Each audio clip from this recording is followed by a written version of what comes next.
Друзья, сегодня 27 апреля 2024 года.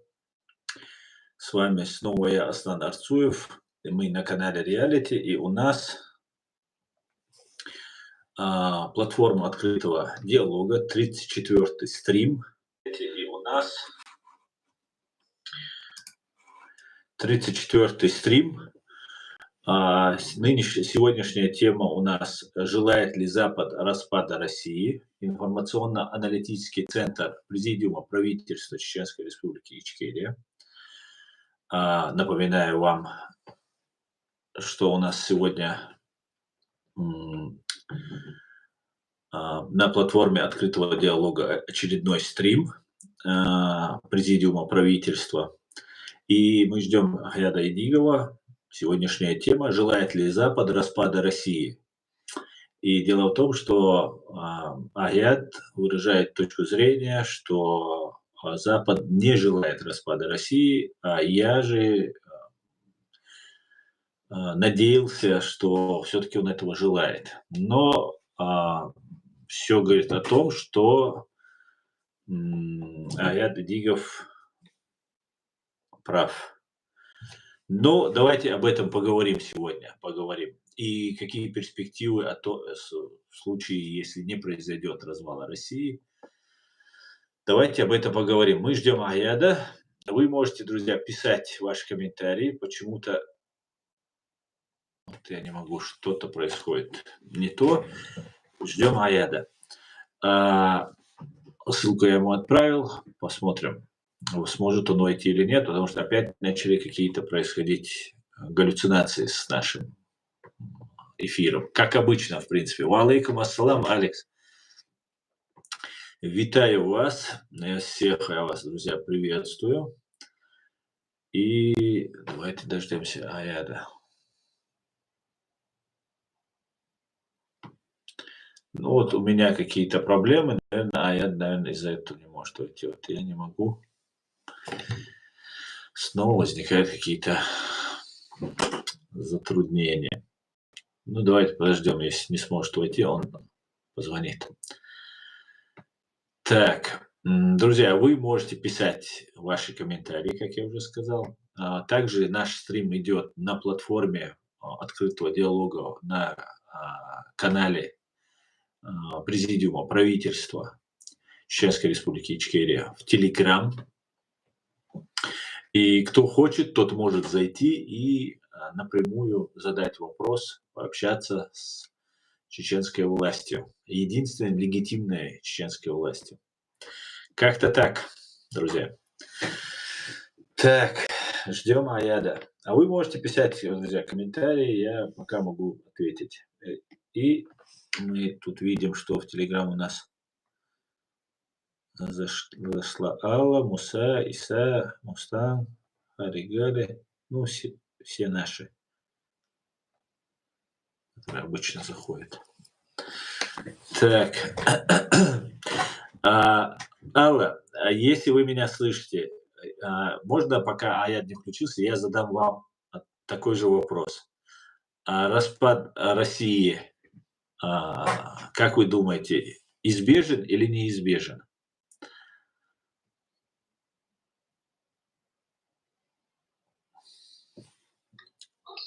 Добрый вечер. Здравствуйте, Алла, здравствуйте. Так, меня слышно? Отлично, хорошо слышно.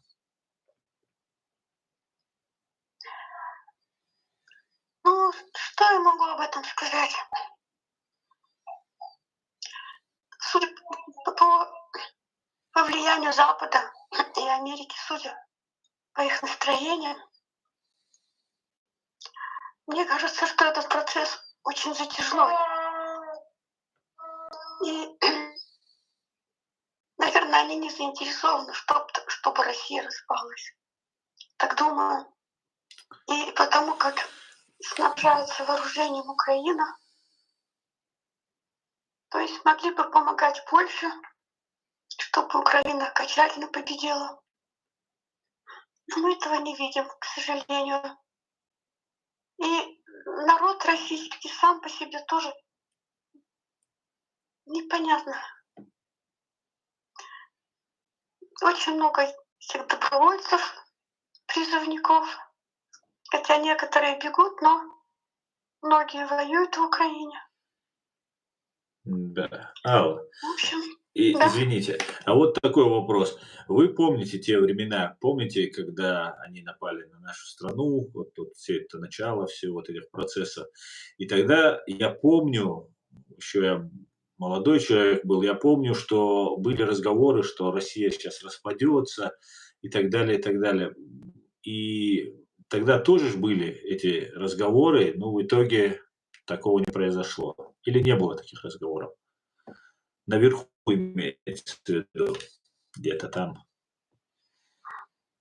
Да, такие разговоры были, и даже есть такое предположение, что Первая русско-чеченская война началась от того, что чеченский народ якобы подал плохой пример, Да-да-да. якобы с него начнется распадаться Россия, Мгм.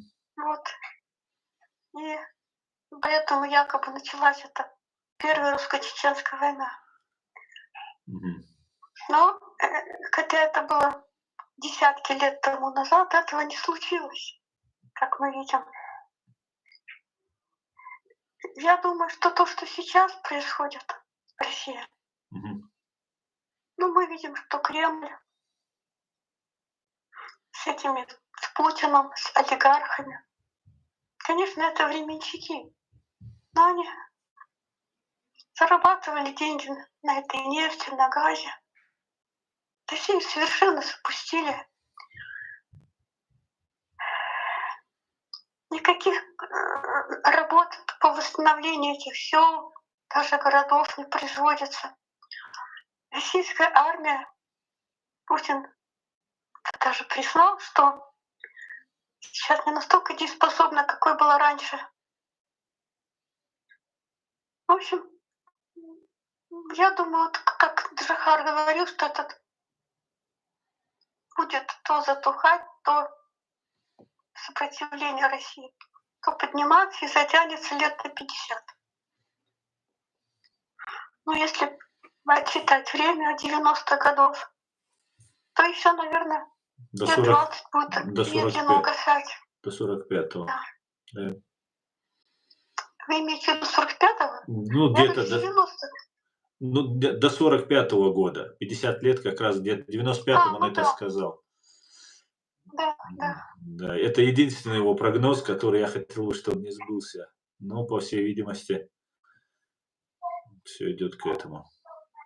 Да, у российского народа нет потенциала, потому что молодые ребята, кто в бегах, кто воюет. И на то, чтобы этот режим прекратил свое существование, на это нужно именно молодежь. Да, У пожилых семьи, они не будут рисковать своим благосостоянием. Ну, в общем-то, пенсии платят, и пособия детям платят. да-да, Так что живут потихоньку. Вот. Но то, что в России становится жизнь все беднее, все хуже, это точно. Вот. И то, что Путин долго уже не протянет. ну, Алла, согласитесь, бедная Россия — это не та цель, которая нам нужна. Если она будет беднее, и мы останемся частью ее, то мы тоже будем бедными. Это как бы не та цель, которая бы нам нужна была. Плюс бедная Россия, она еще будет представлять большую угрозу, чем даже богатая. Хотя она в любом виде представляет угрозу, но так, ждем Да, АЭД. я помню, Да. как несколько десятков лет еще, когда подводные лодки Мгм. российские атомные были на востоке, опускались на дно, и Запад даже предлагал где-то 20 миллионов долларов, чтобы Россия чтобы туда опустились подводники и разоружение этих лодок подводных, потому что взорваться может в любой момент. Мгм. Но это так и не было сделано. Так что, хотя это было несколько десятков лет назад. Тоже, наверное, в 90-х годах. В Мгм. общем, это та самая армия российская, которая сейчас развалена. Ну, в общем, много очень российских военных городков. М, В них дует ветер, стоят пустые, даже Захар служил в Иркутске. Я видела видео, Мгм. пустые дома, остались одни пенсионеры, все переехали в другие места. Вот. Этот городок средний уже не является военным городком. На острове Врангеля и на мысе Шмидта, там, где я жила с отцом, там уже очень давно нет этих городков. И еще много таких же городков, которые не работают. Так что, конечно, Россия обречена. Как бы Запад ни старался, да. Да, как бы ни старался. Но атомное оружие, которое еще, которым Россия пугает Украину, в действительности я об этом много читала, о том, что атомное оружие, чтобы заново создать вот эти атомные бомбы и так далее, это нужно такое оборудование, которое сейчас уже устарело, его в России уже нет. Так что и на это Россия рассчитывать не могут, на атомное оружие. Мгм. Просто разворовывают то, что есть. Ну, как вы знаете, Путин Китаю отдает территории на юге Сибири, Забайкалье. Да. Воду с Байкала даже продали, воду, говорит, перекачивают в Китай. 19 озер на Алтае тоже воду перекачивают в Китай. То, что тайга сибирская давным-давно уже продана и истреблена. То есть деревья срублены, это тоже огромными машинами возили в Китай. Там, где раньше была тайга, вот где я бывала, там пустошь, пеньки остались. Все, что можно, продают. Да-да. Временщики, правильно вы сказали. Да, временщики. И народ, который в России остался, вот очень многие переехали на Запад. Вот, а те, кто остались, это большей частью пожилые, доживают свой век. Вы знаете, вот по-настоящему, наверное, это Ичкерия, Чеченская республика Ичкерия, которая каждый месяц, по-моему, миллион или миллиард долларов переводит Путин, потому что это запросил Кадыров еще давно-давно, который построил эти особняки Мгм. себе и высотное здание современное в центре.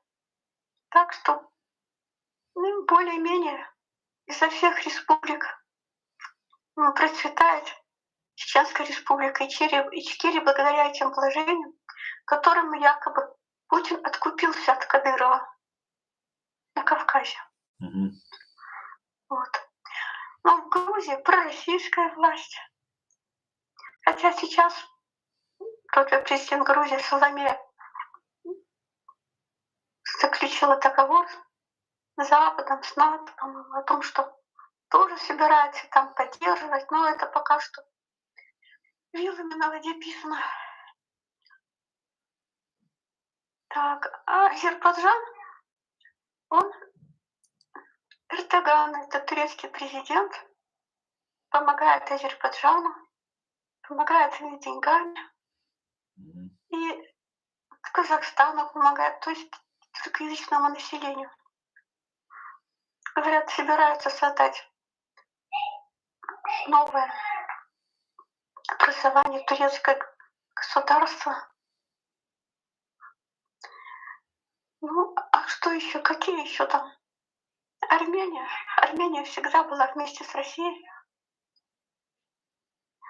Но это пришлый народ, и они большую роль на Кавказе не играют. И всегда использовала Россия.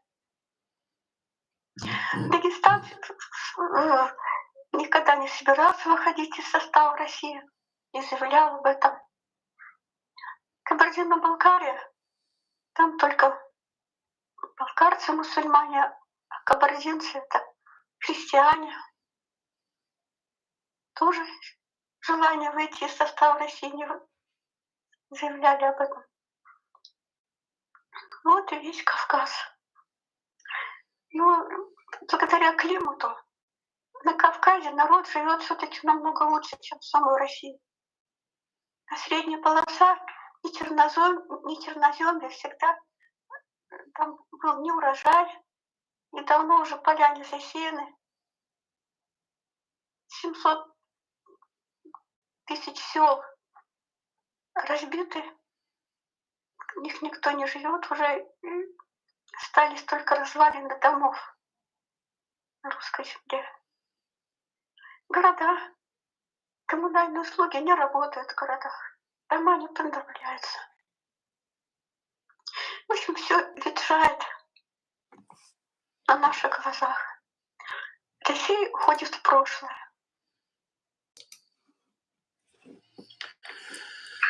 Ясно. Так, аят не заходит почему-то. Может, проблема. Так, Алла, вы закончили? Ну, если еще о чем-нибудь спросите, могу ответить. Да, сейчас, если будут вопросы, я сейчас этот же вопрос ему всех хочу адресовать по поводу развала. Как они думают, желает ли Запад развала России? Так, кто? Муса? Иса? Вчерашним днем вроде я думал, что развала не будет. Потому что сегодня уже там подписали в Америке и на 62 миллиарда деньги выделили, все уже.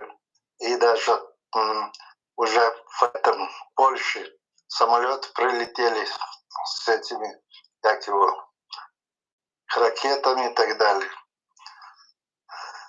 Если нормально они будут снабжать его, тогда Россия-то не развалится.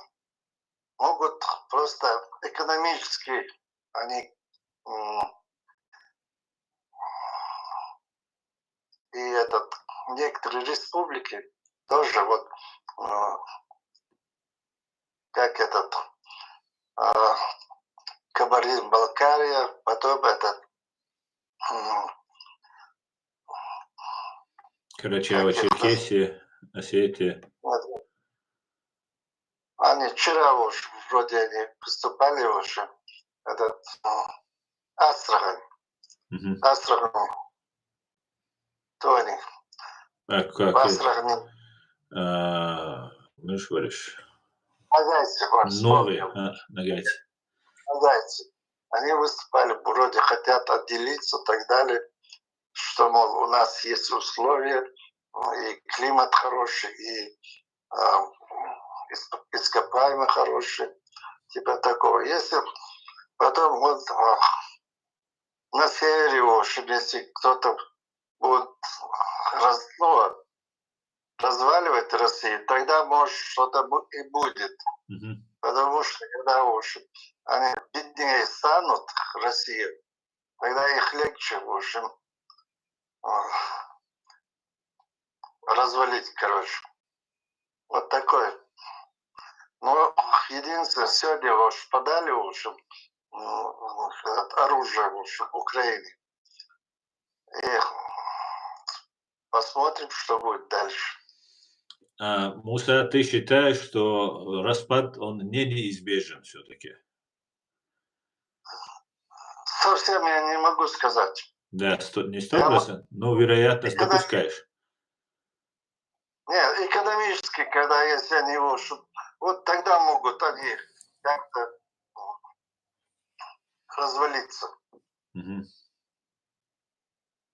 Ясно. Barkal, es vēl ir jau mūsē, Да. vai А, Савиан, Муса, можешь ему набрать, спросить, все нормально? Может, он забыл или проблемы какие-то? Я просто телефон занятый, а вот телефон его есть. этот, на мой телефон вроде сигнал был сейчас. От Там него. его Окей. связь была. Вроде с Украиной разговаривал он, кажется. Наверное, занят. Окей. Ну, это ничего страшного, если он занят. Ладно. Сейчас я позвоню ему Да, в любом случае. чтобы он был на связи, не забыл. Так, Иса, вам слово, уважаемая. Пожалуйста. Ассаламу алейкум. Алейкум ассалам. Тот же вопрос вам, Айса. Сердце, конечно. Да. Добрый вечер. Да, Узель. Я просто скажу не от себя, а скажу то, что было в 1992 году. Этот вопрос не поднимался. И ответ на него дал Джордж Буш. Совершенно потрясающее интервью с президентом Джорджем Бушем в декабре 1992 года. Именно развал Советского Союза есть мое самое главное поражение. Боюсь, что это внешнеполитическая катастрофа, размеры которого мы еще не поняли. США передала ядерное оружие СССР России и организовала вывод войск советских из государств-членов Варшавского договора. Теперь насчет вопроса и ответа. Россия развалится, не развалится. Россия никогда не развалится. Там, где она захватила чужие территории и передала их соседним государствам, народам, тоже оккупированным. Как можно, например, Дагестан выйти, если ему придется половину территорий своих вернуть в Чеченскую республику? И много соседей у нас есть и так далее. Так вот, самое важное, что получается? Что надо понять, что такое Россия. Россия – это Московия, которая захватила территории бывшего СССР и, продолжая политику национализма между народами, путем пропаганды, демагогии, она рекламирует и пропагандирует одну и ту же тему. Дагестан имеет право на своей территории до тех пор, пока он в составе России. И сразу же получается ответ. Я вспоминаю то время, 92 год и так далее. Это же как раз мое время. Я был полный расцвете лет и так далее.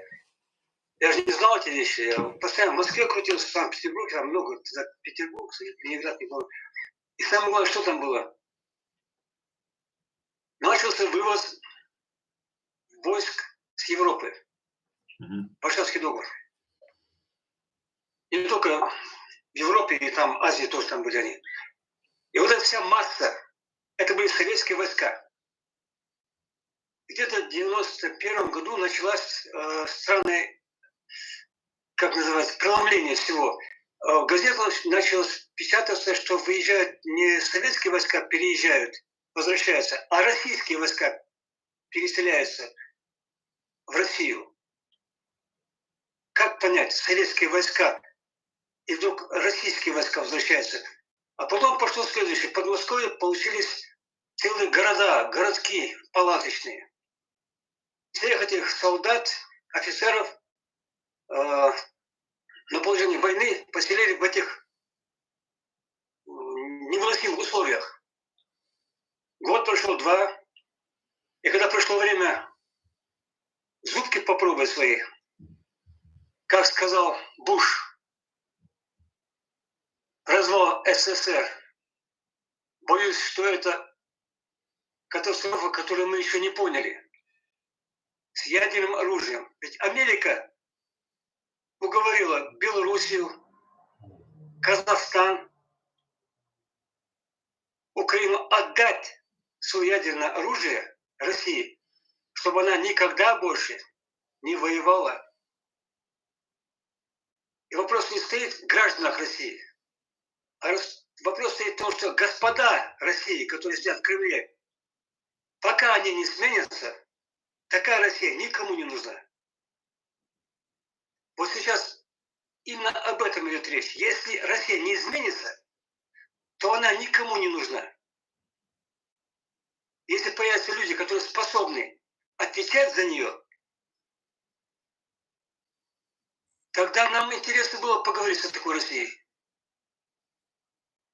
Такой России, которая признает, что мы государство, признает, что есть Дагестан, есть Ингушетия, там, ну, много, Северный Кавказ, там все, Грузия. Есть проблемы.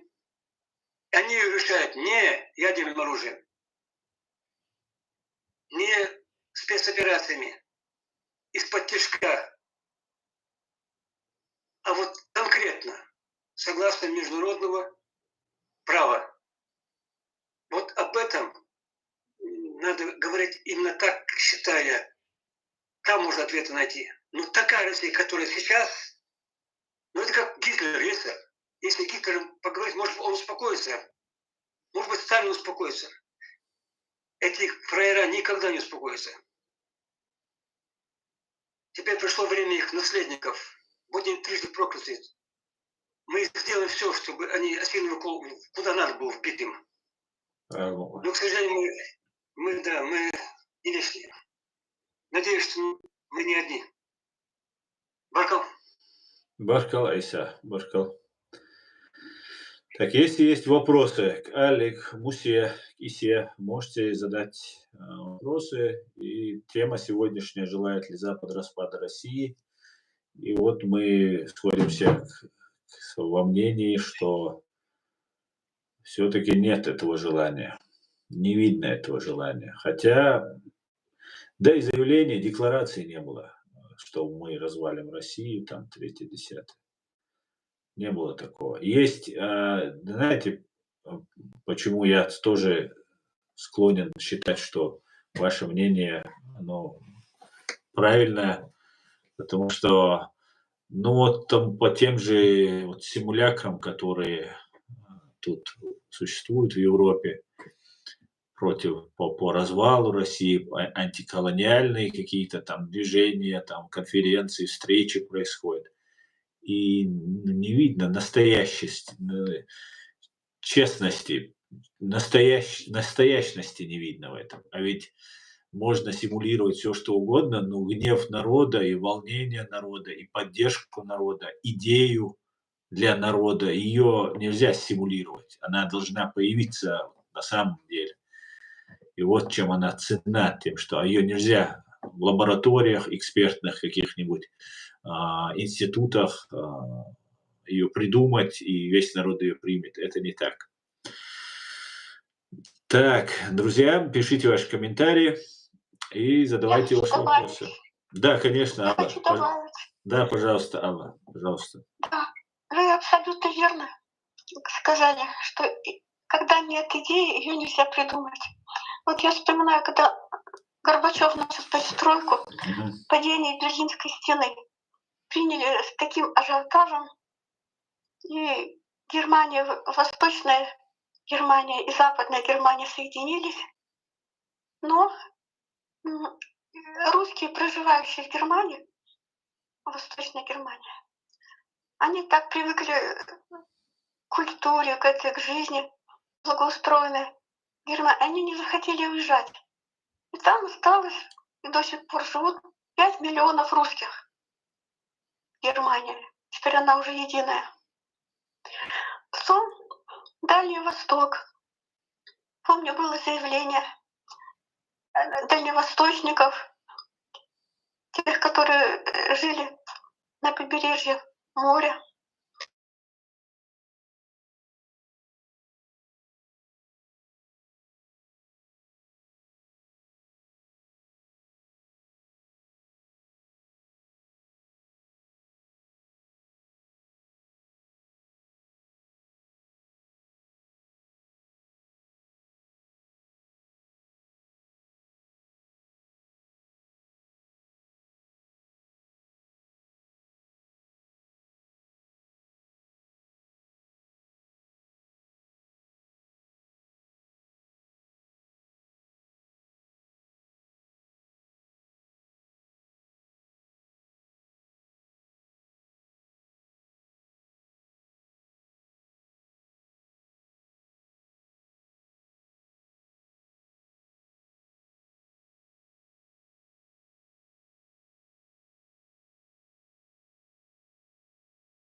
В общем, как еще говорил все время Джахар, что идеи нет. Когда идеи нет, то государства тоже нет. Да, совершенно верно. Совершенно верно. Так, мне сейчас звонил Аят. Сейчас, одну минутку. Сейчас постараюсь.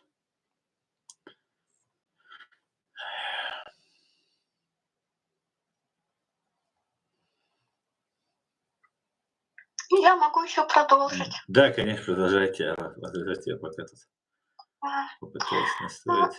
я всегда жила вначале с папой и мамой, как семья военнослужащего. В разных городках мы жили. Потом с Жахаром. И вот, как правило,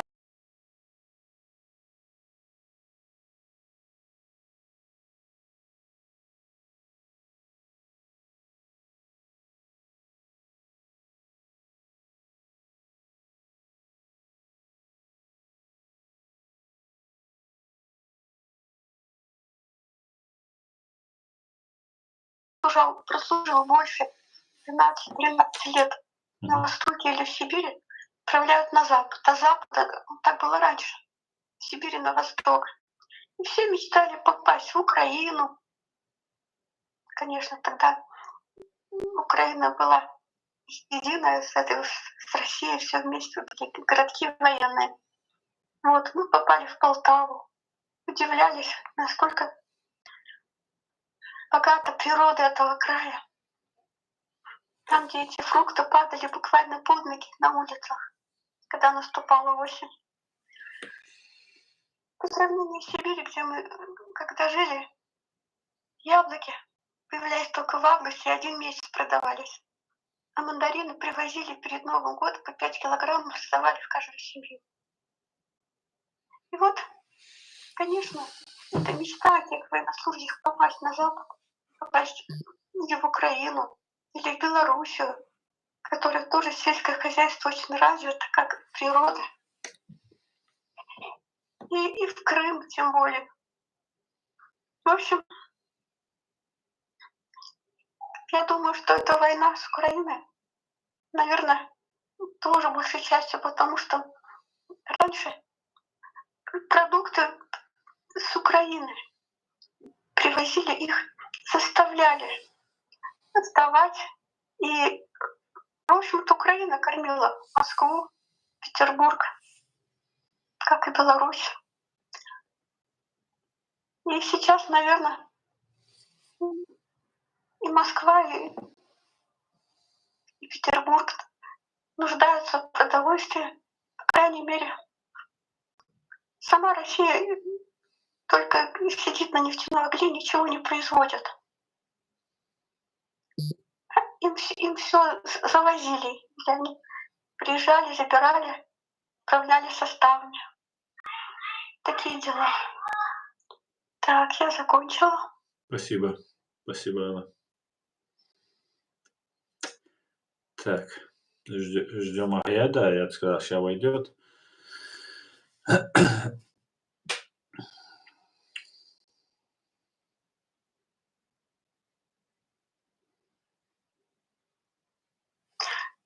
Я хочу добавить, Да, пожалуйста. что говорил Иса Ахмадов, говорит, в договоре 4 стран о том, чтобы атомное оружие передать России. Но это атомное оружие было передано в обмен на неприкосновение этих территорий.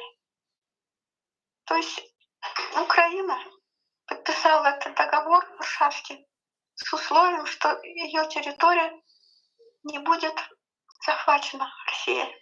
Ну, кем-либо вообще.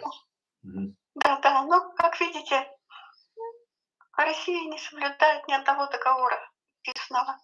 И то, что она напала на Украину, это явно противоречит тому договору, который был подписан с этими 4 странами. Да, это так. Ну, еще там был план, я так полагаю, что собрать все атомное оружие в США, в СССР, в России и взять под контроль, совместный контроль между русскими и американцами. видимо, с этой целью делалось, чтобы... Ну и, конечно, гарантии были, и что Россия не нападет на Украину, и что она вообще является гарантом, не только сама, не то, что сама не нападет, об этом даже речи нет, что в случае, если кто-то из третьих стран нападет, то Великобритания, США и Российская Федерация должны как бы заступиться за Украину. Великобритания и США, в принципе, свои обязательства выполняют, а Россия пошла дальше, чем могли подумать. Так, кто-нибудь еще хочет по сегодняшней теме сказать, а будет ли развал России? Вернее, не то, что будет, мы не знаем, будет он или нет, мы говорим о том, что желает ли Запад развала России. Ведь дело в том, что и, как мы понимаем, развала Советского Союза не желали американцы. Наоборот, я так полагаю, американцы настаивали на том, чтобы Советский Союз сохранился, в том числе Украине, по-моему, на площади кто-то, не помню кто, может, даже президент США говорил, может, не президент, но кто-то из высокопоставленных американских представителей администрации говорил о том, что Украине не разваливать Советский Союз. И вопреки желанию американцев Советский Союз был развален. А сейчас вполне возможно произойти то же самое, что даже если Запад не желает развала Российской Федерации, так называемой Российской Федерации, то может получиться так, что КГБ захочет по какой-то причине. Ведь Путин об этом сейчас усиленно говорит. Запад желает развала России, там, третье, десятое. Ведь Советского Союза тоже не желали, сами развалили. Поэтому наш вопрос и тема сегодняшнего стрима: желает ли Запад развала? А будет или нет, это одному Богу известно. Кто может по этой теме что-нибудь сказать или написать, или задать вопрос нашим уважаемым спикерам?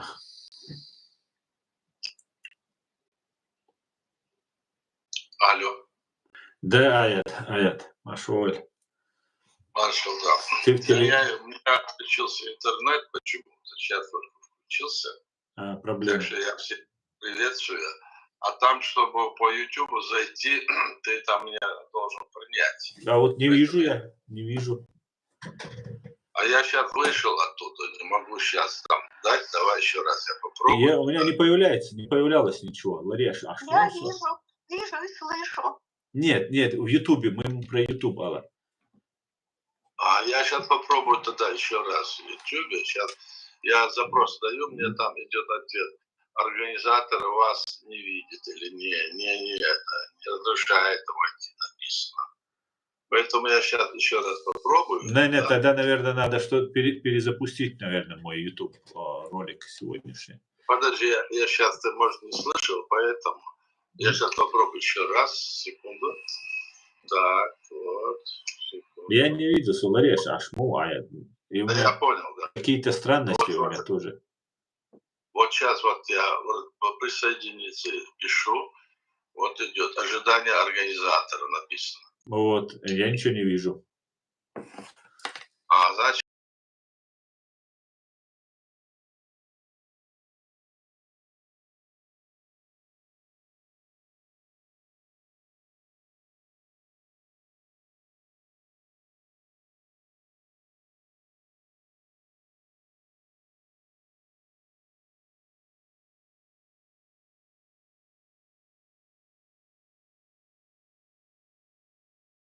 У тебя есть ссылка. Вот я повторяю. Так, присоединиться. Вот теперь видно все. Видно, да? Да. Вот. Шалом, всех приветствую. Извините, что я не смог войти. У меня интернет был до сих пор, отключился интернет, и пришлось там переделать, там смотреть. В общем, подсоединился только. А все время был интернет. Но я слушал вас через другой телефон, слушал, что вы говорили. Ну, в общем, продолжайте. Давайте.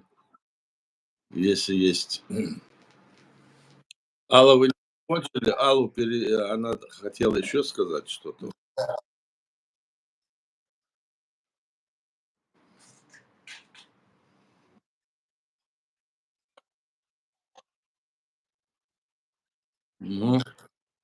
Если, допустим, мы представим в Российскую Федерацию вот сейчас, да, какие там живут народы, в общем, особенно в центре, они и не смогут распаться, развалиться.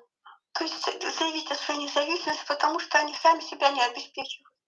Там есть настолько бедные области, районы, которые живут только за счет того, что им присылают. Вот эти деньги, там пенсии, пособия и все. И народа там уже осталось очень мало. Вот, ну, есть, конечно, например, Алтай, это богат алмазами, есть что продать. Ну, о Кавказе я не говорю, Кавказ всегда сам себя обеспечивал. И Жихар в свое время, когда на митинге к нему обратились и сказали, что же мы будем делать? Мы объявили о независимости, у нас будет голод, что мы будем есть? А он засмеялся и сказал, на Кавказе голода никогда не было.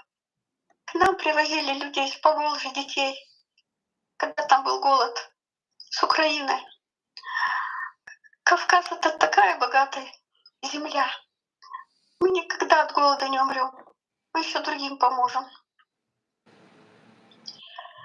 Но что касается России, если там все-таки это начнется это угасание, о котором я говорила, я думаю, что возможно между этими вот властями, это же их не называю республиками, вот там Коми, и Тува, и так далее, и так далее.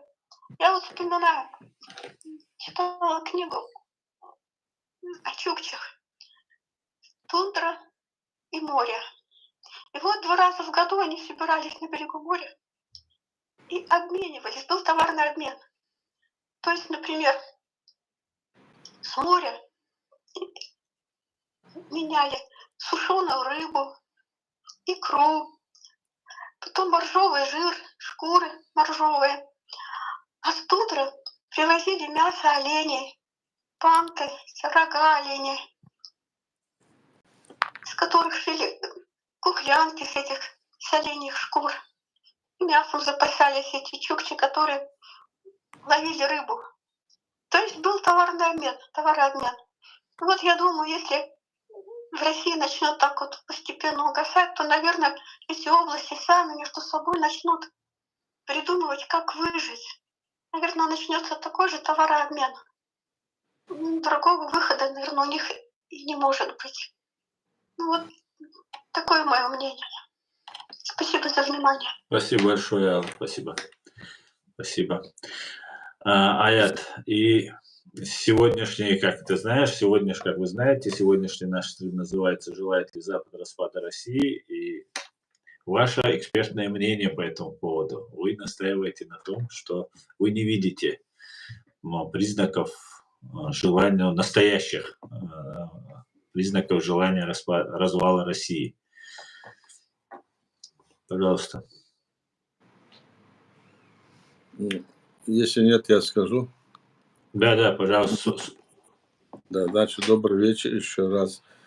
Я хотел бы вот эту интересную тему тоже вот сказать словами, которые сказал министр, вернее, посол Украины в Соединенных Штатах Америки, когда она выступила и сказала, что она благодарила за помощь, которую оказывает Америка, 61 миллиард, и говорила, что эти деньги пойдут на оборону, на создание вооружения украинского, на содержание аппарата и страны, что это очень важно. И в конце, в заключительной своей речи она сказала, создание этого вооруженного комплекса и подобное, там большое интервью, нам нужно для того, чтобы защищаться. Ведь Россия же никуда не денется. То есть получается, что сами украинцы, которые сегодня вот воюют за свою Украину, хотят изгнать со своей стороны страны оккупанта и освободить его. А о том, что Россия исчезнет совершенно или мы ее развалим, об этом речи не идет, потому что об этом речи не идет. И со стороны Запада тоже нигде никакие там ни страны, никакие там американские штаты, ни президент не говорят, что мы развалим Россию, что мы ее разобьем. И наряду с этим многие люди, наши, я, например, говорю, или там какие-то вот либеральные демократы, или еще другие какие-то люди, там наши чеченские так называемые политики, горе-политики, они там все там, такие вот движения создают, говорят, что там мы подпишем, то там подпишем, это какие-то проводят в Праге, Варшаве, там в Вильнюсе какие-то совещания, и там, как вы знаете, они подписывали документы о том, чтобы надо развалить Россию. Но кто им сказал, что эта Россия развалится и что ее развалит? Если Запад, к примеру, не говорит, что он ее развалить собирается, и власть Украины тоже об этом не говорит, то говорить об этом не приходится. Правда, я об этом прежде тоже говорил, что речь о развале России это сопряжено с тем, что есть современное международное право, и в соответствии с этим международным правом никто не имеет права нападать и изменять границу любого государства.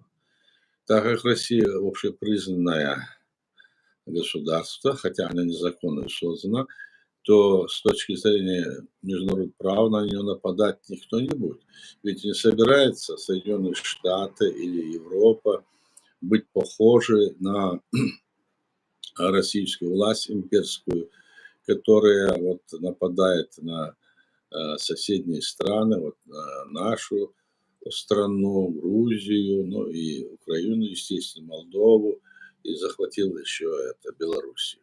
То есть этим путем эти страны, западные страны, не планируют вот, делать какие-то там движения или даже заикаться об этом. Другое дело, что если народы, которые проживают в этой стране, то есть в самой Российской Федерации России, они, которые не желают, допустим, жить в этой стране, они могут поднять там вопрос, я хочу в суть заглянуть, могут поднять вопрос и сказать, что вот мы, мол, желаем выйти из Российской Федерации, допустим, нынешней. И снова здесь есть такой момент. Если они желают выйти, это по международному праву, значит, принцип позволяет им идти. Но там есть еще один момент, который сказан в международном праве. Это в одной из статей устава. Ну, сейчас не помню, какой номер.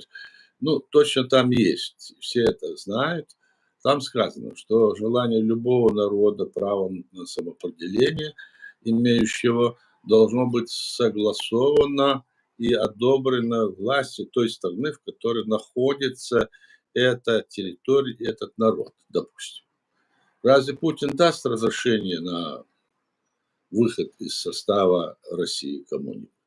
Любой стране. Наоборот, он, помните, когда там один корреспондент, то есть этот кинорежиссер выступал еще до начала войны и говорил, что вот то-то, то-то, надо дать им свободу, этим народам, их преследуйте.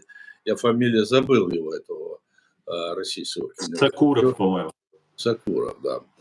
И вот они говорят, и там Путин там разошелся, аж как помидор начал кричать, мы никого не отпускаем, у нас в Конституции нет.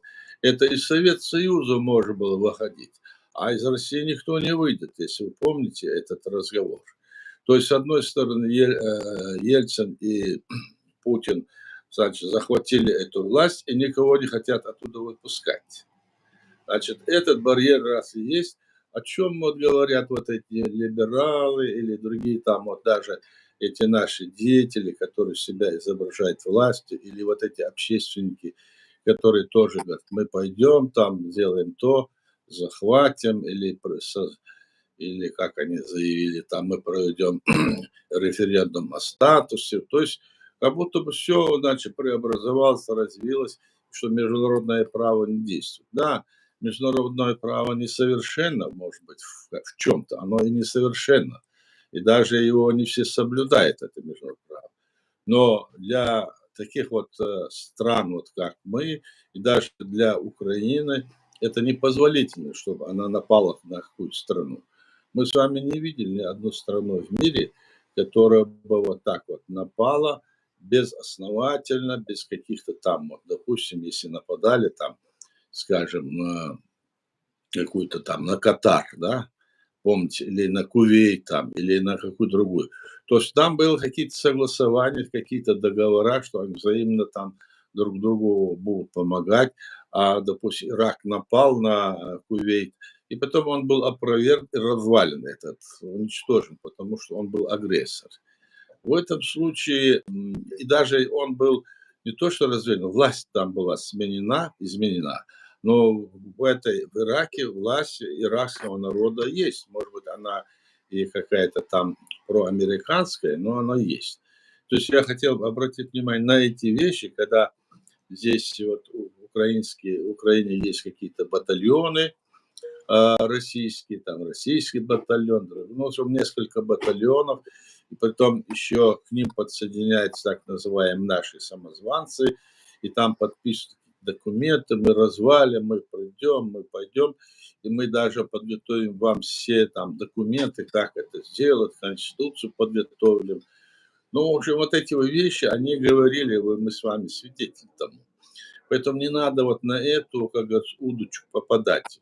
В этом смысле Запад, да, памятуя то, что они являются, ну, основателями или, скажем, позитарием или, как говорится, хранителем этого международного права, они же не пойдут на развал и на нарушение этого. Тогда по всему миру, и в том же и Китае, Тайвань надо будет тоже отдать, там в Индии, в этот Пакистан, другие там, вы знаете, страны, которые оценят другие. Весь мир начнет перехлестнется и начнется вот это все. Поэтому я считаю, что мы должны здесь быть трезвы, особенно мы, вот, чеченцы, которые вот это слушают, эти байки, от кого-то не было. Не может быть этого. Наша задача в том, чтобы мы сохранили ту линию, которую мы создали в рамках современного международного права, строго следует во главе, значит, нашим президентом первым, лидером, честно, мы создали свое государство. И это государство, есть конституция, есть референдум, это общенациональный съезд членов народа, где сказано, что мы, значит, создаем на свое государство в рамках современного международного права. И вот я прежде нигде не слышал, чтобы вот такое было заявление прямо, что Россия никуда не денется, она же, говорит, будет. И поэтому они все хотят, вот и Украина дальше хочет закрепиться. Другое дело, что в перспективе, может быть, она как-то вот, эта Россия изнутри будет там трансформироваться, они могут внутри что-то делать, тем более, что эта Россия создавалась незаконно. Подписание федеративного договора в 1992 году, 31 марта, было незаконно, потому что в том смысле, что они опираются на то, что говорят, что это воля народов этих. На самом деле никакой народ из этой, скажем, Российской Федерации нынешней не проводил ни референдума, не проводил какого-то там съезда о вхождении. И им там сидели все те же коммунисты из СССР во главе в этих республиках, да? И они вместе с Ельциным, незаконно подписав этот федеративный договор, создали эту Российскую Федерацию России. России там не надо и добавлять, как это масса масляная, Российская Федерация России там. А потом даже уже через 1,5-2 года они и эту Россию, которая создана на этой основе, они в декабре ее начали расстреливать свой Верховный Совет, который там кое-как там где-то пытался выправить положение. То есть Ельцину не хватало абсолютной власти.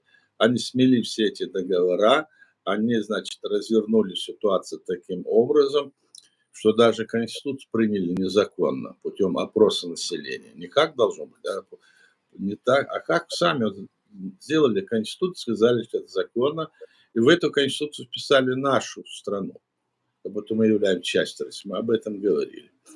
Ну вот я на этом закончу, пожалуйста, да, другие, кто хочет, пусть выступает. Баркал, Аят, Зеленский говорит, что, ну, прямо возмущается Зеленский, есть кусочек вырезан у меня на YouTube-канале, как раз он то же самое говорит, о чем вы говорите, что на Западе боятся развала России, так как в этом случае Россия может уйти в сторону Китая, не сможем контролировать ядерное оружие. Одновременно Владимир Зеленский с этим говорит, можно подумать, сейчас они контролируют это ядерное оружие, что абсолютно правда. И вот то, что вы привели пример, Аят, в этом ссылку на посла Украины в США, это тоже как бы по оговоркам мы можем составить картину вот этих людей. И, Аят, тогда вот смотри, следующий тогда вопрос. Если без разрешения фашистской России мы не можем получить свою независимость в соответствии с уставом ООН, и Советский Союз фактически признается вот этой правопреемницей Советского Союза, признается Российская Федерация. Если, допустим, Украина побеждает, это уже заявлено, этому будет приложено максимально усилий. Какие сценарии ты видишь, вы видите, Аят, раз говорим на русском, буду говорить с тобой на «вы». Вы видите по поводу вот сложившейся ситуации, как она будет развиваться? Имеем ли мы шансы тогда получить свободу, даже если Украина победит? В том-то и дело, что президиум правительства, легитимная власть нашего государства, пусть, которое находится сейчас в зарубежье, мы стоим на позициях того, что вести речь о развале России, тем самым мы, значит, выступаем в той роли, там, развалить Россию или развалить Америку или Китай, мы не можем говорить, потому что это непозволительно, так? А так как Россия незаконно захватила нашу территорию, нашу страну, незаконно вписал ее в свою конституцию, и что она закон, с этим мы имеем право бороться, и мы должны бороться. Вот нас признала Грузия, нас признала сейчас Украина, и нам нужно дальше работать на Западе. И чтобы мы здесь на Западе не работали, и эту работу не вели, вот они здесь нам эту всю агентуру и агентов влияния закинули сюда. Они здесь крутятся и везде, и в Украине, и на Западе, и в Турции. Они где-то там все светятся, эти вещи говорят. Но для нас важно, чтобы здесь, на Западе, мы могли говорить о своей стране, как она была создана, что это суверенное и независимое демократическое правовое государство. И на этой основе Алла, свидетель, она писала, значит, от себя, она писала как женщина, она писала письма в эти все страны. Алла подтвердит. И в Польшу, и в эти Балтийские страны, и Украина, естественно. А я подписывал эти официальные политические эти заявления о признании нас, которые вы все видели. И поэтому это произошло признание такое, какое было.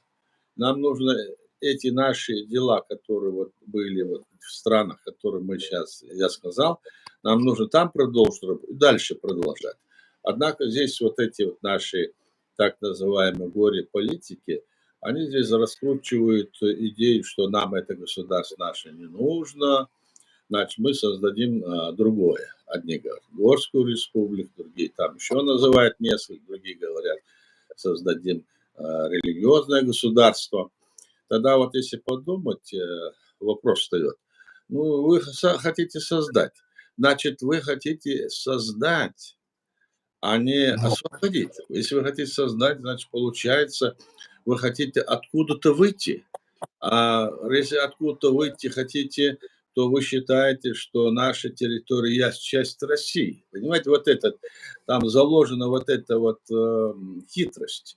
Они говорят тем самым, ну, что мы являемся частью. Все, которые говорят, что вот то-то, то-то и то-то мы создадим, мы то сделаем, мы это сделаем. Они говорят о том, что вот наша территория является частью России. С этим мы не можем согласиться. Наши люди думают, что это свободно можно выйти, как на рынке, там решать, можно создать или не создать. Есть определенные правила. Поэтому я думаю, что на вопрос отвечая, что вот как разовьется ситуация, Украина, конечно, победит. И в этом случае, значит, тогда мы можем активно дальше вместе с Украиной и с другими странами. Они захватили наше государство, которое было создано. У нас все основания есть. Украина это признает, Грузия это признала. С точки зрения международного права это признано. С точки зрения стран ОБСЕ, 57 государств мира, которые подтвердили правомерность проведения выборов очередных в 1997 году. Это подтверждено. Ну и другие у нас масса разных документов есть, на основании которых мы должны дальше работать на Западе. Вместо того, чтобы работать на Западе и дать объединиться нашей молодежи, нашим людям, которые мирно этот вопрос решать, здесь эти люди мешают нам. Мы вот до 2008 года примерно, я сейчас скажу, активно, значит, собирали много, до 1000 человек, порой так, со всех стран. И мы делали демонстрации, выступления. Мы выступали в Европарламенте, мы выступали в Совете Европы. Не по коридорам ходили, а именно там выступали, так?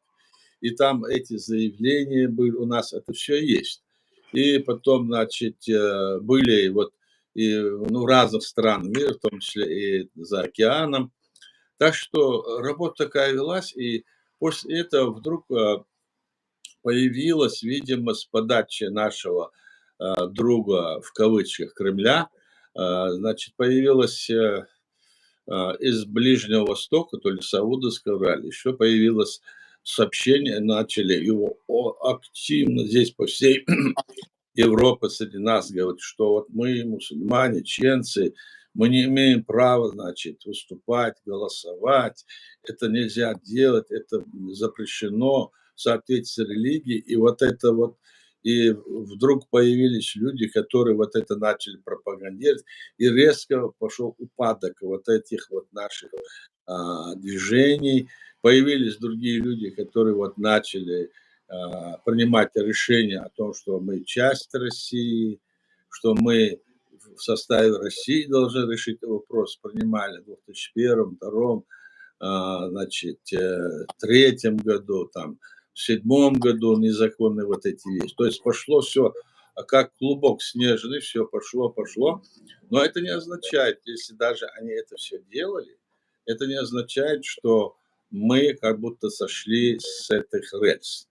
Они, эти люди, которые вот это все это делают, творят, мы должны четко понимать, что эти люди – это просто беженцы, которые приехали сюда.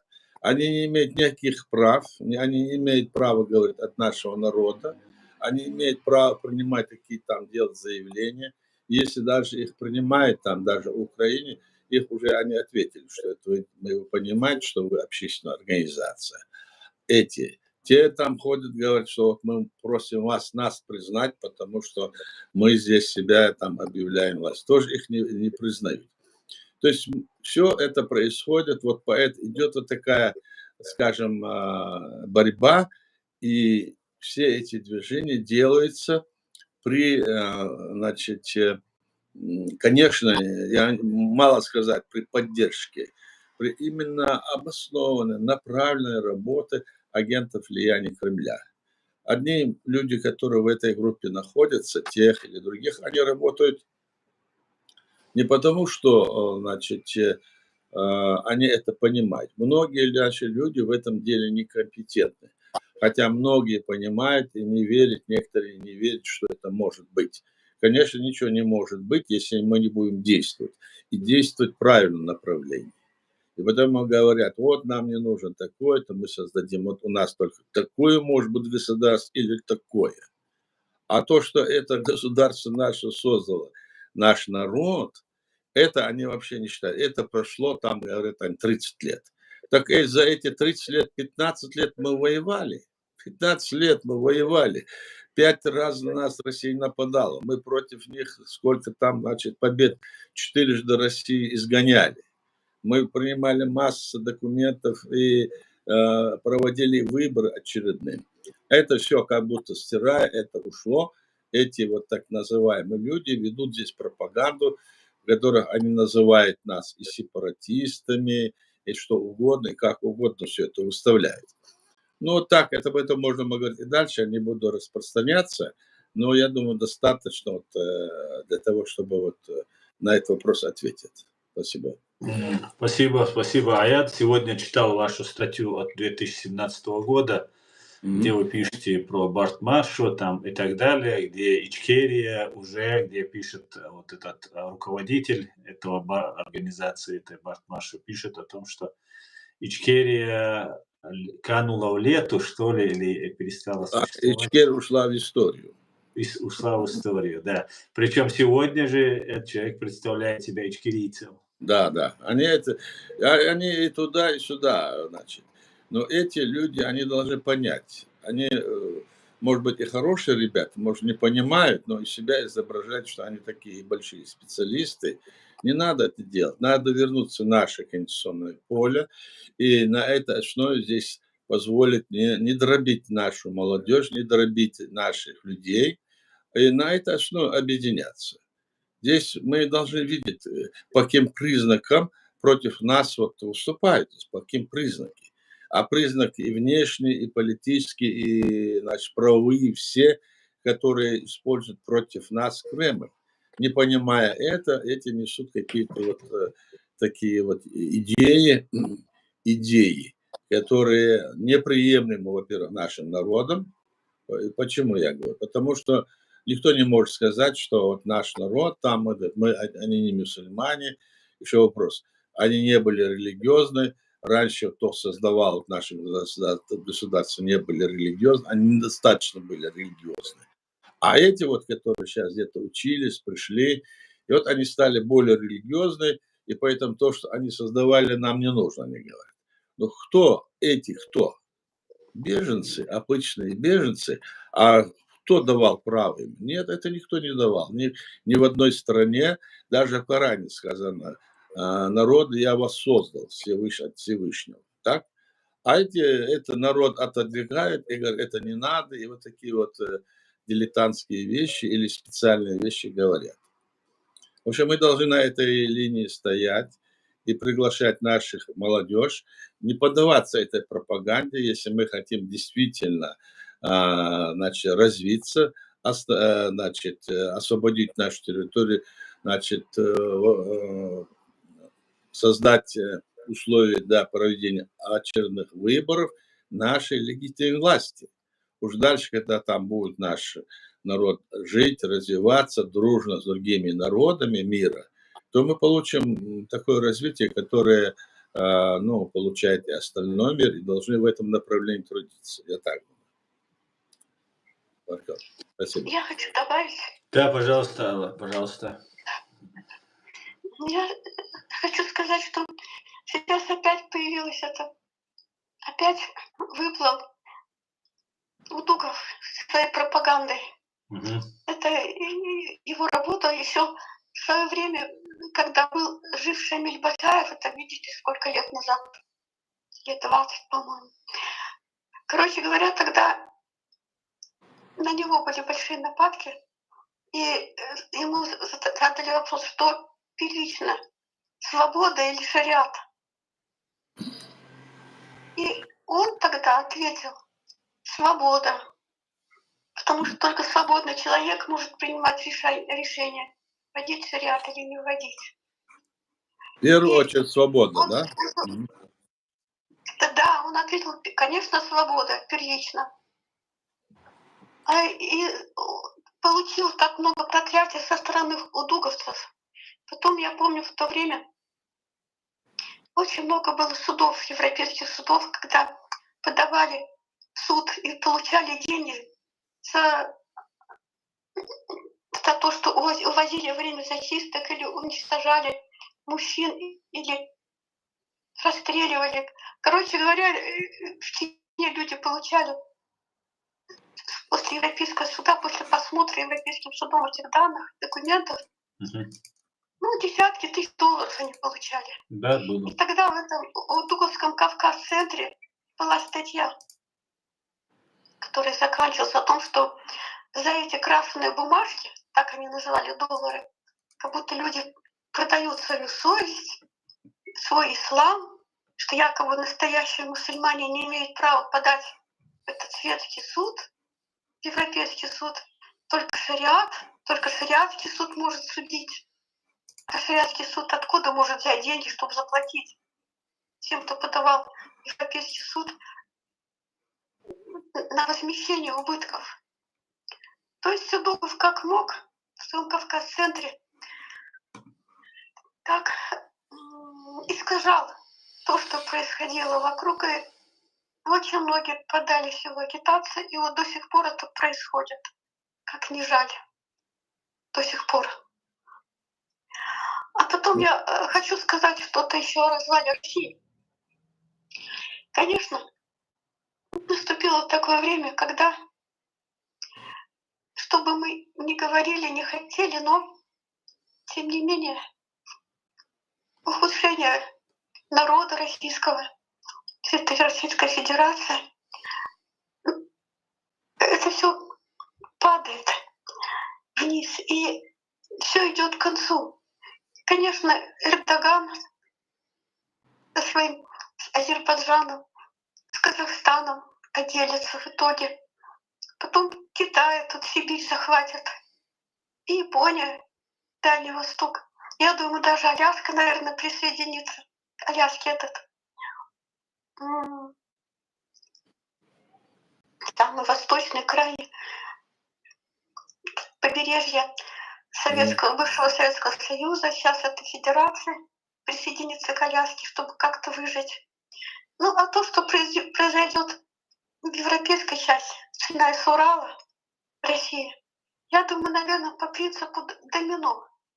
Чеченская республика Ичкерия еще в 90-х годах заявила о своей независимости, Конгресс и все остальное и так далее было. Но Грузия и так независима. Ну, в общем, эти страны поневоле, не то что поневоле, сами захотят быть свободными, независимыми от мнения Кремля. Украина борется за это. Я думаю, нас ждут большие светлые перемены, и надеюсь, что это будет без войны, без гражданской войны. Да. Вот это самое главное. Все, я закончила. Спасибо, спасибо. Пожалуйста. Так, друзья, если есть по теме вопросы, пишите ваши комментарии, я зачитаю в прямом эфире. Так.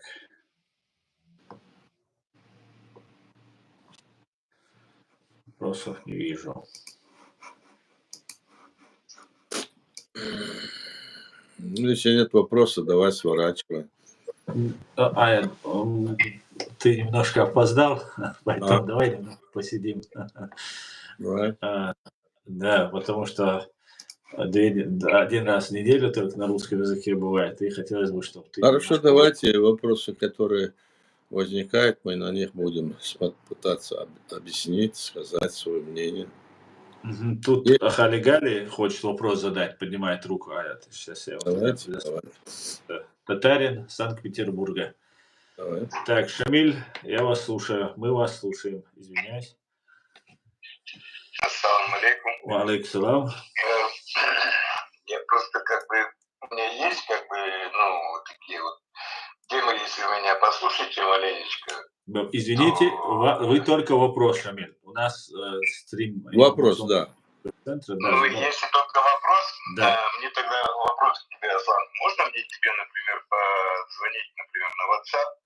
Я бы, как бы изложил тебе, как бы свои мысли, может быть. Да, конечно. Может быть, это было бы полезно. Да, Шамиль, пишите, звоните, да, в рабочее время, в рабочие дни. Возможно, Конечно. у меня мой номер кончается на 19. Это у вас российский номер, да? Да, будет с России, да. Я обычно как не беру с России. Это мне какой-то код Германии нужно набирать или как? Там номер мой указан. Весь под каждым видео, вы знаете, Шамиль, есть видео. Пишите. Вместе с кодом, да? Вместе с кодом. Да. Плюс 49 код. Хорошо. Все. Ладно, тогда не буду вам мешать говорить. Все, да? спасибо, до свидания. Салам алейкум. Ва алейкум салам. Так,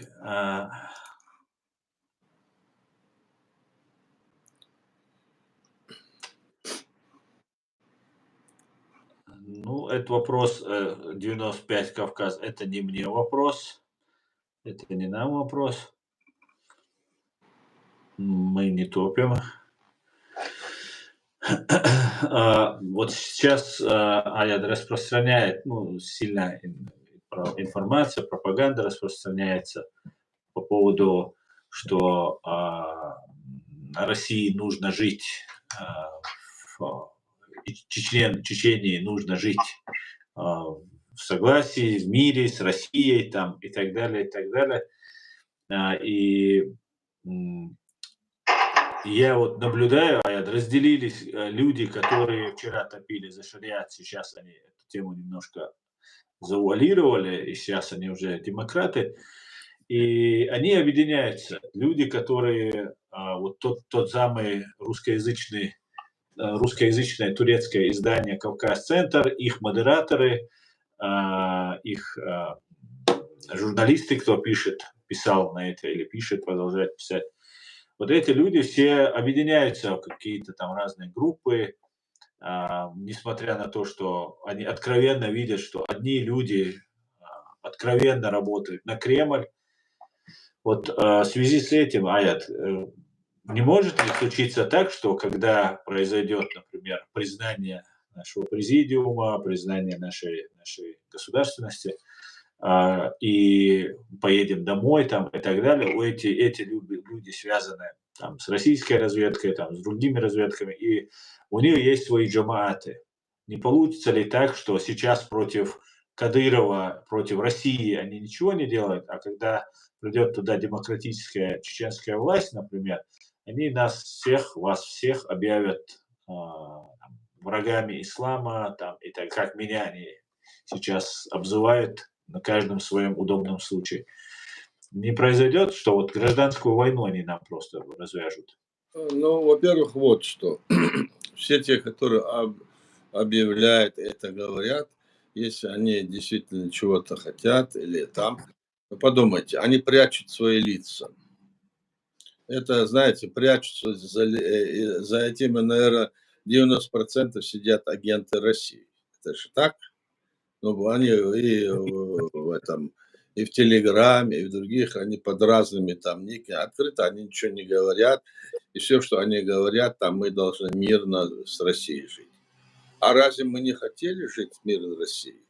Вот сколько раз писал президент, сколько раз писал наш парламент, и сколько раз даже были походы наши, диверсионные походы на территорию России и в Москве, Норд-Ост, мы помним, другие. И все все были походы с требованием остановить войну и начать мирный диалог.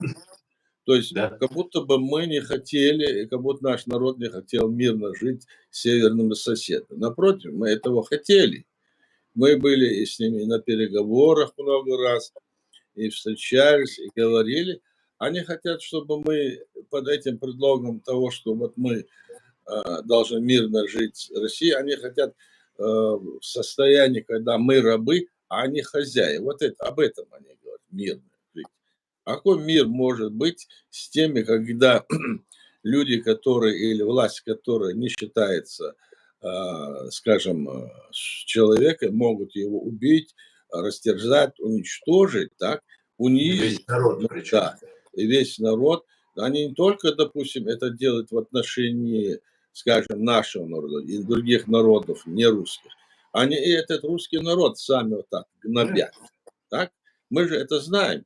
И тогда, если когда мы говорим о том, что надо вот так, то то, что делаем мы, это как бы светоч для этих народов и для того самого русского народа, который мог бы, значит, понять, о чем идет речь. Но так как вот эти вот люди или эти движения, которые есть сейчас на Западе, в том числе вот эта агентура, она создает впечатление, что якобы здесь вот идет целая кампания, что Запад желает развалить Россию вот на столько-то частей, и они хотят, чтобы мы все друг с другом передрались, и наша кровь лилась рекой. Это Путин несколько раз выступал с этим заявлением. Поэтому разговоры о том, что вот надо мирно жить и все такое, это, значит, попытка обмануть. Это вот, пропаганда. И с этим нельзя вообще считаться нельзя. Надо понимать это, что такое. А то, что говорит, вот мы придем туда, там, в основном начнутся, а эти придут и стать. Нет, они не могут стать, прийти туда стать. Мы должны, если наше государство, как мы говорим, мы идем по линии признания нашего государства и освобождения нашей территории, то мы будем иметь в виду, что вот, допустим, я помню Восточный Тимор, я за другие не буду говорить. Там, когда они вот эту работу вели от Индонезии, они отделялись тогда, их захватила Индонезия. Так они по всему миру, в ООН, в Женеве, в Страсбурге, в Америке, везде у них были свои люди, которые работали над этим. У них стояли специальные палатки. Вот я помню, эти палатки я видел часто вот в Женеве. А их палатки стояли, туда подходили люди. У них были специальные вот люди, которые эту работу от Организации Объединенных Наций проводили. То есть международная организация Объединенных Наций или другие организации, которые есть, делали все для того, чтобы в этой стране не было вот этого кровопролития, и чтобы Индонезия освободила эту территорию и создала условия для мирного существования. И так и получилось. Это было, я помню, они долго делали, ну, да, может быть, они еще раньше собирались, но когда я приехал в 2000 году, в 2001 году я и последующие годы видел их. Они выступали в ООН, они выступали в Совете Европы, они внешне. Вот такую работу вести, и притом у них были люди в этих, скажем, парламентах, Европарламент, скажем, или Конгресс США, которые вот помогали в этом вопросе, и там вот принимались эти решения. Нам нужно тоже, вот если наша страна, вот ООН, вот, значит, и я же говорю, вот ОБСЕ, 57 государств было, которые признали выборы, которые состоялись в 90 году легитимными и законными. Это одно. С другой стороны, все созданное нами государство тоже было в рамках этого.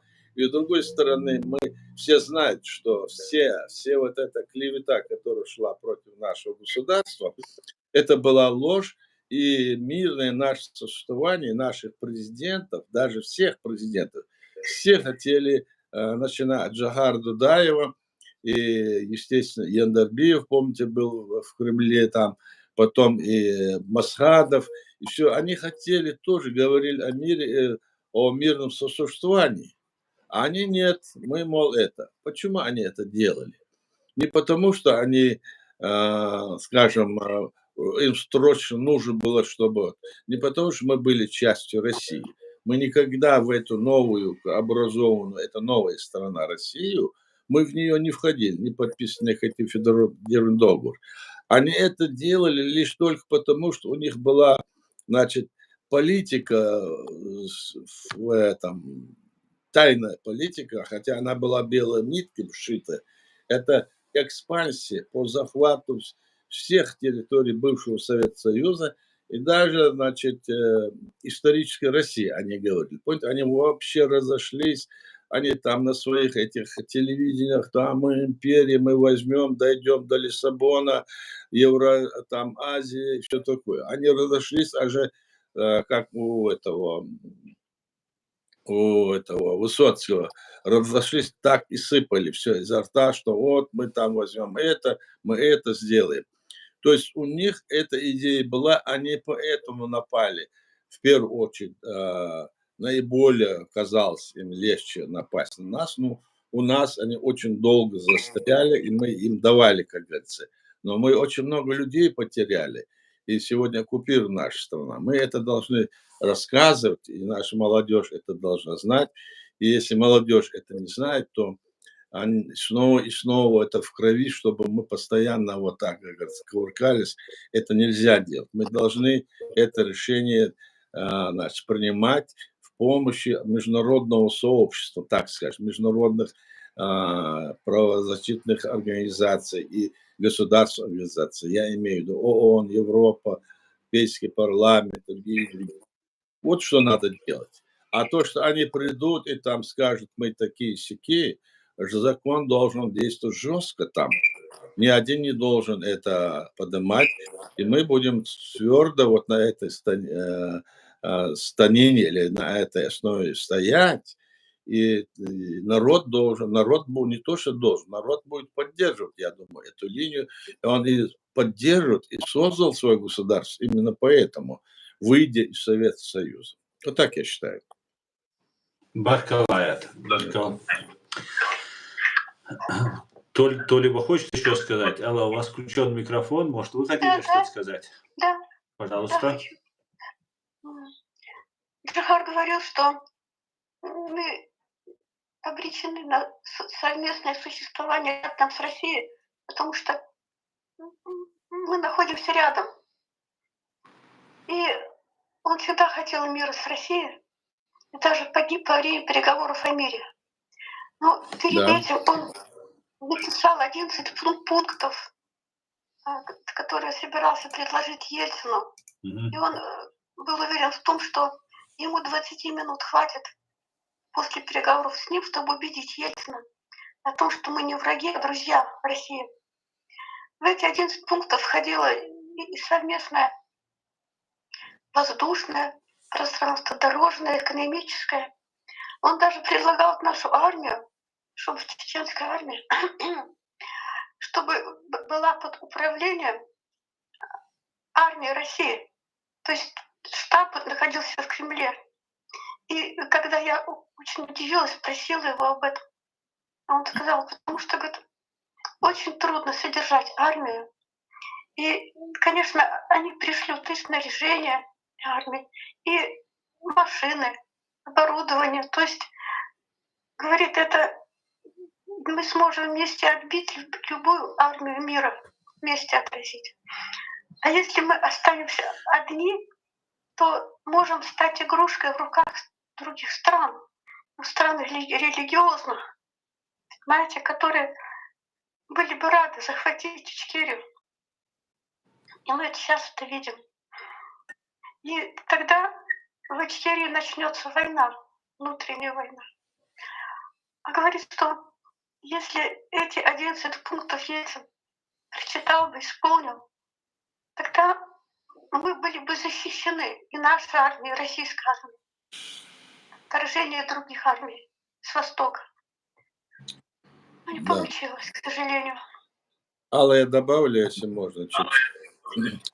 Там я в курсе этого дела. Это было связано с тем, что мы вот как вот Европейский Союз, вот примерно так вот сотрудничать с ними хотели. Вот что.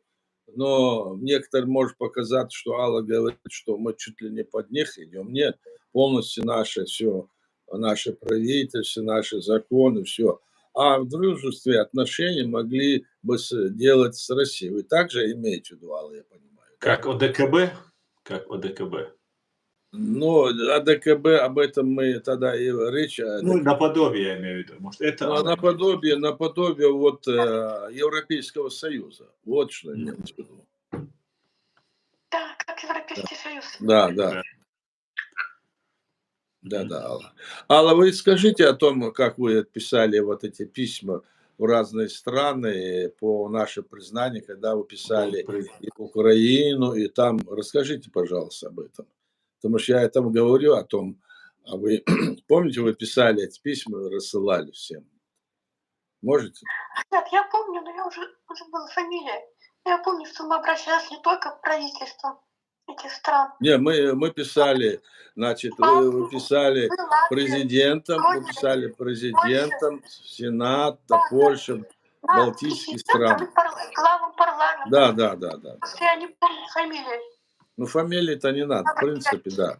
Да. Ну, Страны, хорошо. какие страны, скажите, пожалуйста.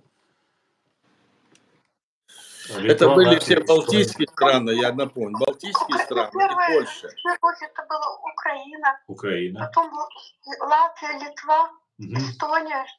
Еще, кажется, Польша. Польша тоже была. Польша, да. А вы помните, что Верховная Рада, как сама признала территорию оккупированной и геноцид над нами, она еще просила направить в ООН это письмо, чтобы другие страны также поддержали. Там это тоже указано. Да, они там очень хорошее сделали решение. Очень хорошее. Это решение мы должны как раз поднять, тоже по этому идти. Скажу, что в этом направлении, вот сейчас, когда мы были в ноябре в Варшаве, а потом в Европарламенте, там вот в развитии этого был принят меморандум. Вот у нас он есть, мы публиковали его именно в развитии этой линии. И меморандум был принят тогда там. Там это было сказано.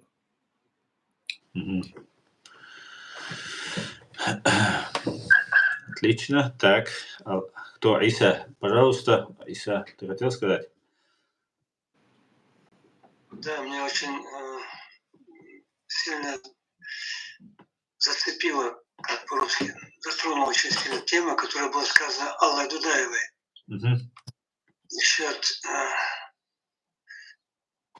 Насчет того, что стоял вопрос насчет религии и свободы.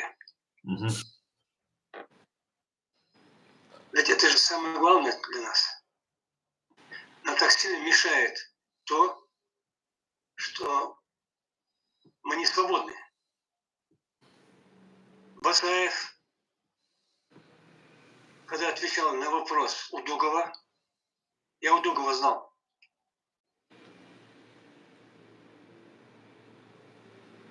Он первый, я вообще до не могу себя прийти, он первый сказал то, что сейчас называется анафема. Это такие вещи нельзя говорить. Как нельзя? Если не свободен я, как я могу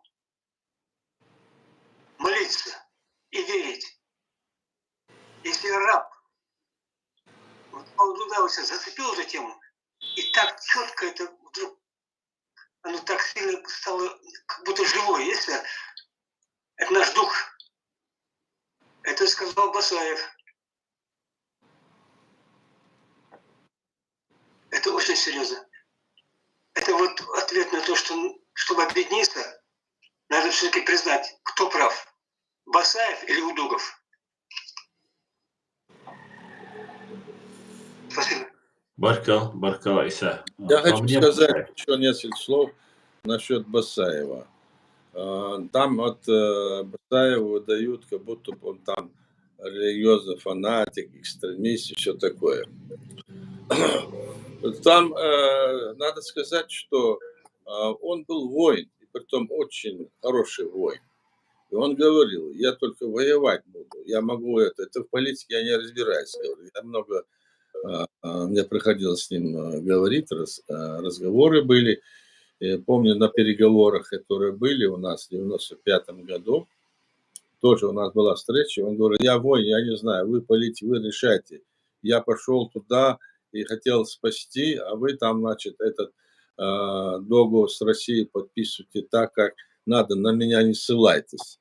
Он это говорил, потому что некоторые члены нашей делегации, которые по блоку военных вопросов там подписали такой для нас невыгодный этот протокол о том, что якобы признавали его поход этим террористическим актом, что будем его ловить. Вот такой, я об этом говорил. Это есть и в печати, этот документ есть. И когда я ему задал вопрос, нам пришлось сюда расширить нашу делегацию. Почему на тебя ссылается? Он мне такие вещи говорил. Да, он действительно с политики в этом деле, он в войне, ему равно, может, и не было тогда, в тот период. Но а так, это политики разбираться, это же не то, чтобы сейчас говорить. Да, но он понимал, что без свободы не может быть ничего. Свобода в первую очередь. А свобода личности, вот о чем речь шла.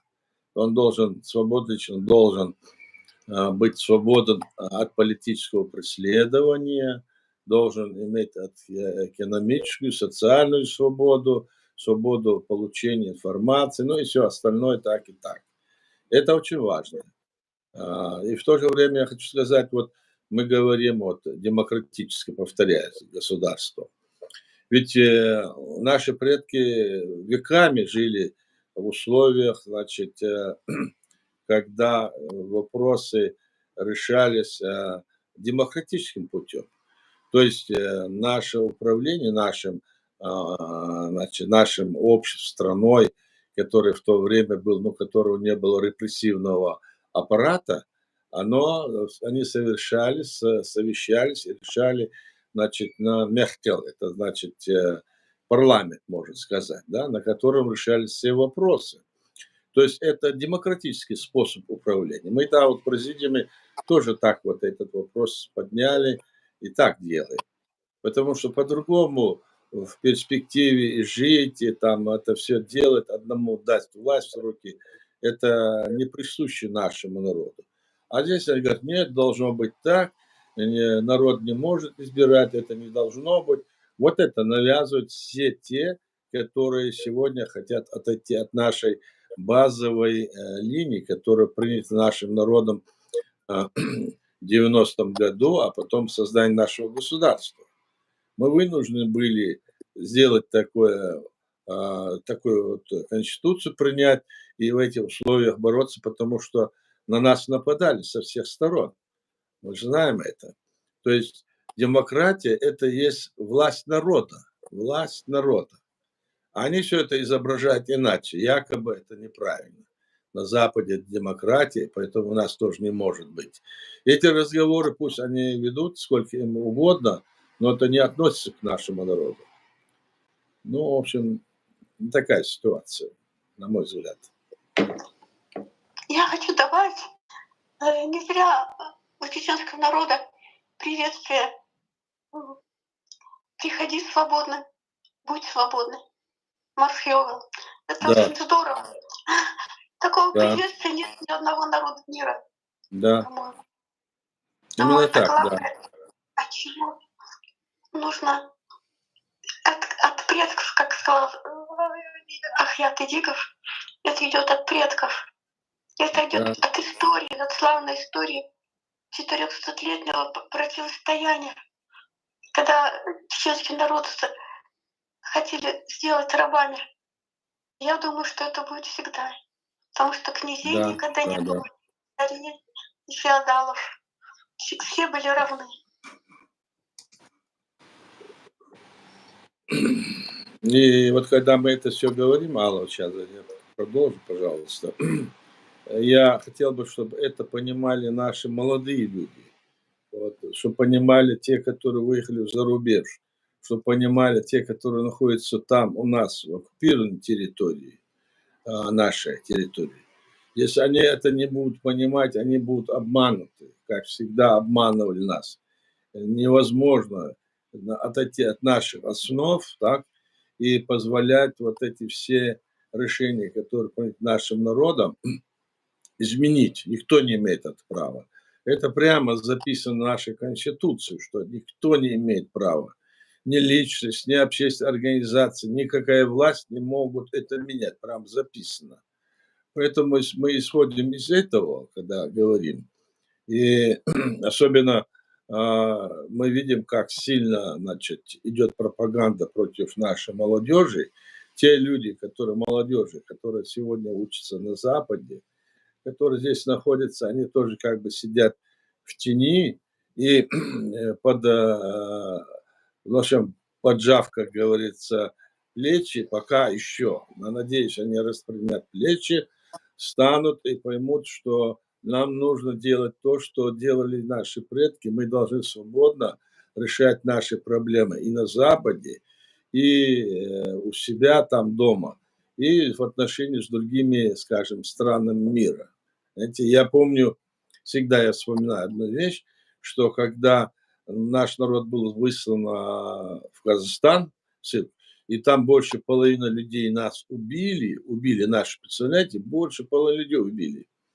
А они говорят, у вас всего было 400 тысяч, вы вернулись 400 тысяч, обман. Нет, наоборот, это был. Наш архив это поднял и все это выложил тогда. И вот тогда, когда они там собирались, по каким-то там встречи были, ну, бывали обычно там, или на похоронах, или свадьбах, или что-то где-то. Я помню, тогда вот мне отец рассказывал, что там, я там вообще маленький был тогда, возраст несколько лет всего, и они потом повторяли много раз. Вот все думают, что вот было бы хорошо, если бы мы могли бы послать на Запад одного человека, чтобы сказать это Америке и сказать это Англии. И тогда бы Сталин не посмел нам вот такую ссылку сделать. А ни Сталин, ни Америка это не знает. То есть у них была такая надежда, что вот если бы можно было такого человека одного хотя бы послать. А сегодня нас 250-300 тысяч в зарубежье. Посмотрите, что мы делаем, чем занимаемся, какую линию придерживаемся. Почему? Почему? Вы понимаете, что нас хотят обмануть и снова кинуть в пропасть или в нишу, и снова над нами издеваться, пытаться. Хотя мы там снова встанем и не будем, но это будет очень дорого нам стоит. Но мы должны думать это. Ни в коем случае нельзя подчиняться этой линии, которые хотят нас под любым предлогом отвести от той основы, которая была принята нашим решением нашего народа, и решениями, которые даже международные вот эти ОБСЕ и другие страны, признание этого. Вот на этой стороне мы должны держаться. Сегодня единственная легитимная власть, пусть в усеченной форме, ей никто не помогает, ее по всем сторонам бьют. И эти все, скажем, самозванцы, и эти там агенты влияния молча лето бьют, там клевещут на эту власть, пытаются ее унизить, как будто ее нет. Но она только у нас есть, она законная, она верная. Вот это мы должны понимать. Я так обращаюсь к нашей молодежи, которая есть и в Европе, и везде, и всюду. Поймите это. Мы это говорим, я это говорю не для того, чтобы пойти туда и стать там каким-то начальником. Нет, мне вот это присытило, вот это все. Я был там многие годы у власти, я знаю, что это такое. Но единственное, что я обязан сделать, и перед Всевышним, и перед нашим народом сказать правду сейчас. Учтите, только эта линия. Нам нужно здесь на Западе постараться объединиться и мирным путем продолжить, значит, здесь попытку признания нашего государства. Обоснован. У нас все основания есть. Все есть основания. И наши дела пытаются здесь тоже умолчать часто в пылу там каких-то там дел, то все забывает нашу вот проблему. А если мы ее не будем поднимать, никто ее не будет поднимать. И мы вот над этим должны с вами работать и активно, массово работать и вот противодействовать вот этому злу, который нам навязывает, фактически нам навязывает Кремль. Через Ближний Восток там или через российские значит, посольства, другие, которые есть на Западе. В общем, вот такая ситуация. Спасибо. Баркал, Гайресуль. Эд Мамедов задает вопрос. Да, кто-то хотел сказать. Иса, ты хотел что-то сказать, я смотрю.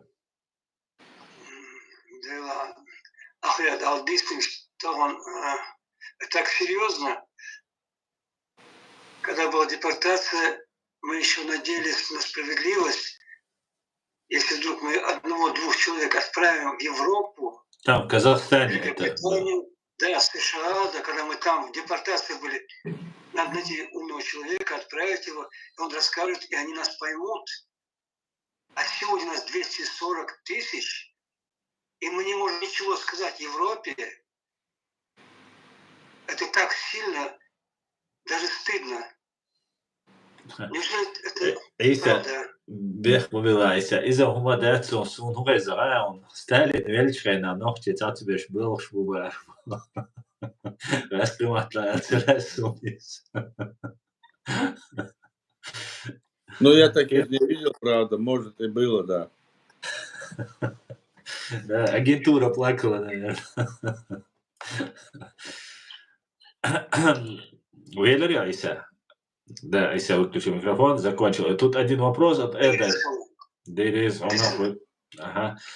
Салам всем свободным людям, салам Асан, салам Аяд. У меня есть вопрос. Будет ли закон об оружии? У нас есть некоторые штаты, где оружие в доме обязательно. Если это нет, то не закон. Будет закон об оружии? У нас в республике есть закон о оружии, и оружие разрешено.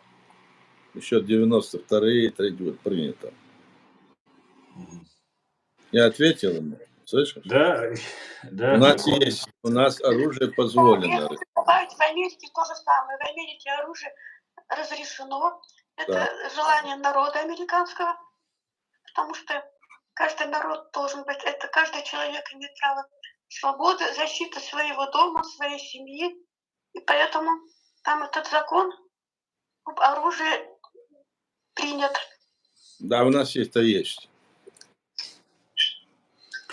Отлично, отлично. Да, вторая поправка Конституции Соединенных Штатов, 1785 год, вторая поправка. А если вы не имеете оружия, граждане, то вы не можете защитить избранную власть. Вы должны иметь оружие, чтобы воевать за свою свободу.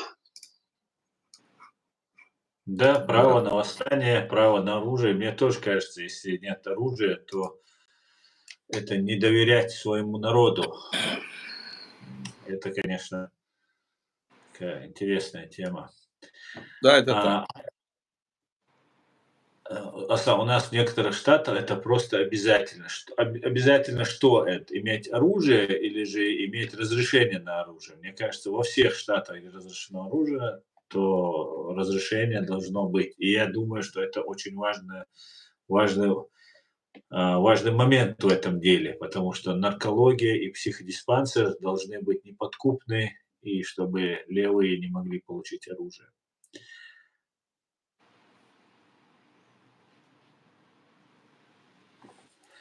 Так, Аяд, мы уже 108 минут, почти уже 2 часа в эфире. Если хочешь, можем закругляться. Если... Ну, давайте закруглимся, потому что полезно будет, если нет вопросов, что сидеть. Мы можем на любую тему говорить, но чем больше, длиннее наш этот стрим, то меньше люди смотрят, поэтому я говорю. Да, да. Вопрос, если есть, то вопрос ответим, да. Да. Так, всего доброго. Я думаю, пора закругляться. Да, Алла, спасибо вам большое. Спасибо всем, кто выступал. Да, спасибо, да. До свидания. И всем, кто здесь писал комментарии, приветствия, всех я вас и приветствую. Всех, кто смотрел, всех поддерживаю, кто посмотрит. Всех благодарю. Адикюэль, Машоль, всего самого хорошего. До свидания. До свидания. Адикюэль, Маша.